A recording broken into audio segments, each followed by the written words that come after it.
তাড়াতাড়ি আয়। রাফিয়া ম্যাডাম কি আমার কথা শুনতে পাচ্ছেন না? ম্যাডাম, কতবার ডেকেছি আপনাকে। ম্যাডাম নিয়ে এসেছি দারোয়ানকে। ভালো করেছেন। চিনতে পেরেছেন? কিছু মনে পড়ছে ওনাকে দেখে? হ্যাঁ, চিনতে পারতো। ও আমাদের দারোয়ান, আরো দুটো দারোয়ান আছে, তবে এ ছেলেটা একটু ভালো, মাঝে মধ্যে কথাবার্তা শোনা রাখি।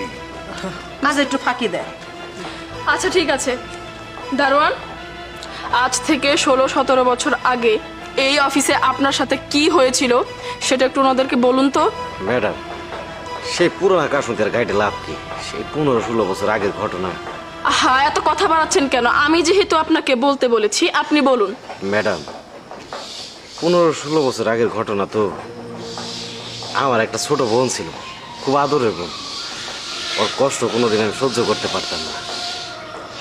আমার বোনটা খুব মিষ্টি পছন্দ করতো জানেন। সারাদিন এনে ডিউটি করি, টাকা পয়সা তো তেমন পাইতাম না। মিষ্টি যে কিনা এনে খাওয়ামো সেই সামর্থ্য ছিল না। সেদিন না এই অফিসের মধ্যেই একটা খাওয়ানোর আয়োজন হয়েছে। অনেকগুলা মিষ্টি ছিল। ভাবলাম এত মিষ্টি নষ্ট হয়ে যাব। একটা মিষ্টি আর একটা সিঙ্গারা আমার বোনের জন্যে আমার পকেটে বইরা নিয়ে যেতে ধরছিলাম। স্যার আর ম্যাডামে এটার জন্য আমারে। হয়েছে হয়েছে, আর বলতে হবে না। কি মনে পড়েছে সেদিনের কথা?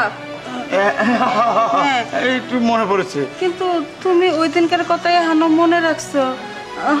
কেন মনে রাখবে না কেন? উনি কি মানুষ না? ওনার কি মন নেই? শুনুন, আপনাদের সাথে আমি কথা বলতে চাই না। আপনার